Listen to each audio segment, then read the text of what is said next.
देश में चुनावी घमासान जोरों पर है। एक पल लगता है कि चीजें बड़ी ही आसान हैं, बड़ी तेजी आने वाली है, और दूसरे ही पल लगता है कि चीजें उतनी आसान नहीं है, बाजार शायद बड़े करेक्शन की तैयारी कर रहा है। इस उलटफेर में, इस खींचातानी में किस प्रकार से आपको चुनाव के लिए अपने आप को तैयार करना है, कैसे अपने पोर्टफोलियो को बचाए रखना है, यह जानेंगे आज के बहुत ही इंपॉर्टेंट वीडियो में। तो सारे काम छोड़ दीजिए, पूरे इत्मीनान से और पूरे ध्यान से आज के वीडियो को अंत तक देखिए। हाल में एक बड़े निवेशक के साथ मेरा संवाद हो रहा था। उनका यह कहना था कि भाई हमें बाजार में बड़ा पैसा लगाना है, पैसा पूरी तरह तैयार है, हमारी भी पूरी तैयारी है, लेकिन हम इंतजार कर रहे हैं कि इलेक्शंस बीत जाएं।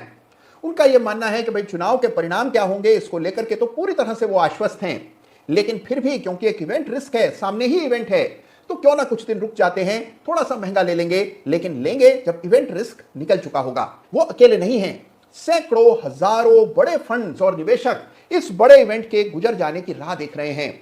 जब बाजार में क्लैरिटी ज्यादा होगी, इस बात को लेकर के पूरी तरह से वो आश्वस्त होंगे कि आगे आने वाले सालों में क्या होने वाला है, तब पैसा नया बाजार में आएगा। और इसके चलते हमने देखा है कि बाजार में नए पैसे की आमद कुछ दिनों के लिए थोड़ी रुक गई है, वॉलेटिलिटी बढ़ गई है, उतार चढ़ाव बढ़ गया है, और इंडिया विक्स जो कि वॉलेटिलिटी का सूचकांक होता है, जिसका चार्ट आप सामने देख रहे हैं, इसमें बड़ा उछाल पिछले कुछ दिनों में आता हुआ दिखा है। यह इस बात का द्योतक कि बाजार में उठापटक बढ़ रही है, खतरा, जोखिम, अनिश्चितता बढ़ रही है।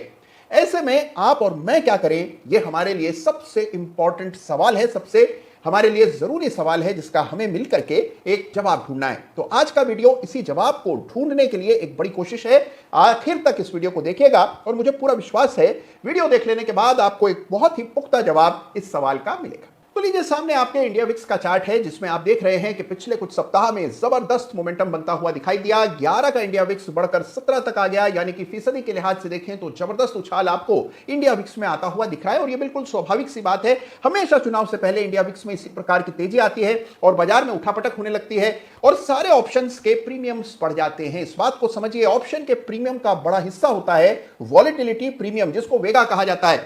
तो जैसे ही आप देखते हैं कि चुनाव या ऐसे कोई बड़ी घटना या बड़ा इवेंट सामने होता है, तो ऑटोमेटिकली लोग खतरा महसूस करने लगते हैं और उस जोखिम के चलते ऑप्शन के प्रीमियम खुद ब खुद बढ़ जाते हैं। और वही होता हुआ इस बार भी दिखाई पड़ा है। तो एक बड़ा जंप हमने ऑप्शन के प्रीमियम में देखा है हाल फिलहाल में। अब ऐसे में देखिए पूरी तस्वीर क्या है, किस चीज के लिए आपको तैयार रहना है, और ये जो पूरा शोरगुल है जो आपको ठीक ढंग से सोचने का अवसर ही नहीं देता, इससे दूर कैसे हम एक न्यूट्रल बैलेंस्ड व्यू बना सकते हैं, ये आज इस वीडियो में हम लोग जानेंगे। तो आइए सबसे पहले निफ्टी का चार्ट देखते हैं और देखते हैं कि फिलहाल की तस्वीर क्या है।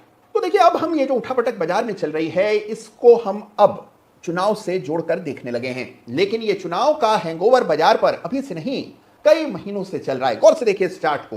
2024 कैलेंडर ईयर में प्रवेश करते ही बाजार की गति कम हो गई। इससे पहले तेज रफ्तार फराटा तेजी आपको बाजार में दिख रही थी, लेकिन 2024 के बाद से आप देखें तो कुल मिलाकर बाजार एक दायरे में ही रहा है, एक तरफा तेजी नहीं बनी। और यही दायरा है क्योंकि 24 में इलेक्शंस होने हैं, यह हमें पहले ही पता था, और इसके चलते उस प्रकार की बाइंग 2024 में देखने को नहीं मिली। अब एक स्थिति देखते हैं, आइए गौर से। तो आप देखते हैं कि बाजार एक सीमित दायरे में ट्रेड कर रहा है। 22,800 पर एक बड़ा हर्डल है, 21,800 पर सपोर्ट है, और उसके बाद फिर 20,500 पर भी बड़ा सपोर्ट नजर आता है। तो यह कुल मिलाकर अभी स्थिति है निफ्टी की। अब ऐसे में करें क्या? देखिए, बाजार काफी भाग चुका है, भागने के बाद एक रेंज में है, और काफी नेगेटिव प्रचार भी आपने हाल फिलहाल में सुना होगा। कई प्रकार की अटकलें लग रही हैं, अफवाहों का बाजार गर्म है, जो कि हर चुनाव में होता है, और उसके चलते बाजार में उठापटक चल रही है।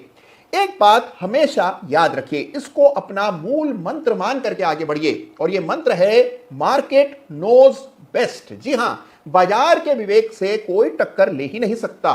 मुझे बाजार में इतना समय हो गया, जो बाजार को पता होता है, जिस दूर की परेशानी को बाजार पहले भांप लेता है, या जिस आने वाली तेजी को बाजार पहले महसूस कर लेता है, उसको आप, मैं, किसी अखबार का संपादक या कोई भी और विश्लेषक पहले नहीं भांप सकता। तो हमेशा बाजार पर आपको ज्यादा विश्वास करना है।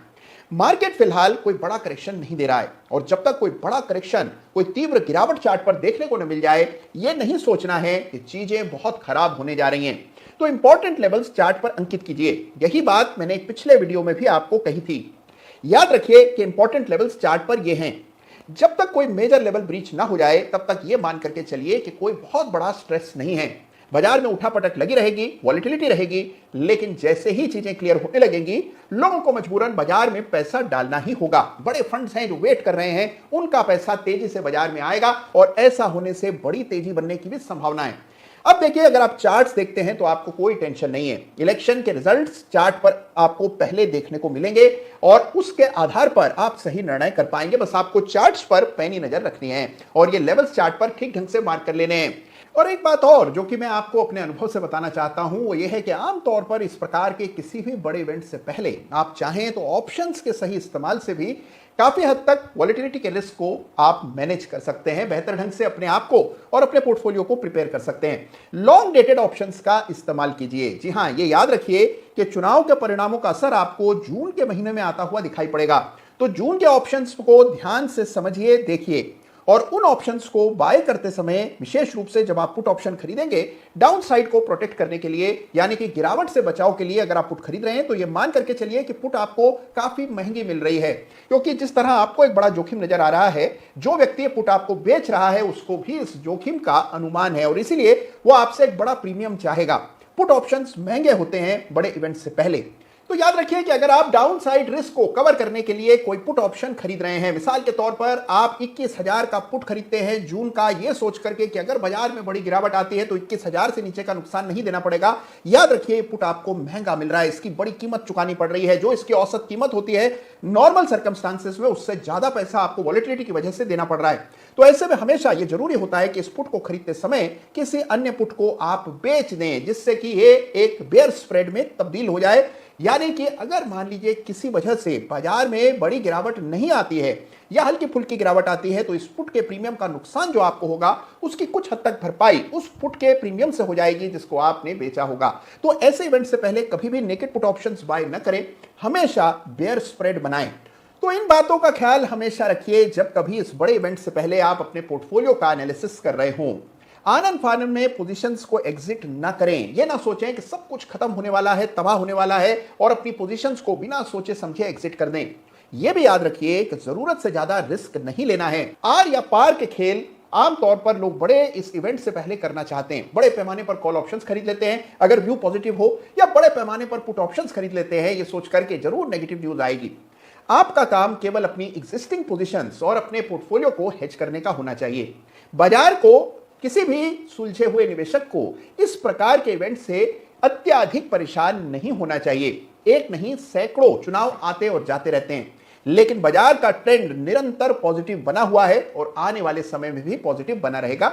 निश्चिंत रहिए, लॉजिकली सोचिए, अफवाहों पर विश्वास मत कीजिए। जो भी निर्णय करना है उसको लॉजिकली करें। हेजिंग जरूर करें अगर आपकी पोजीशंस सिग्निफिकेंट हैं। कैसे हेजिंग की जाती है, उम्मीद है कि इसका कुछ क्लू आपको आज के वीडियो से मिला होगा। अगर आप और जानना चाहते हैं हेजिंग के बारे में और जानना चाहते हैं पोर्टफोलियो प्रोटेक्शन के बारे में,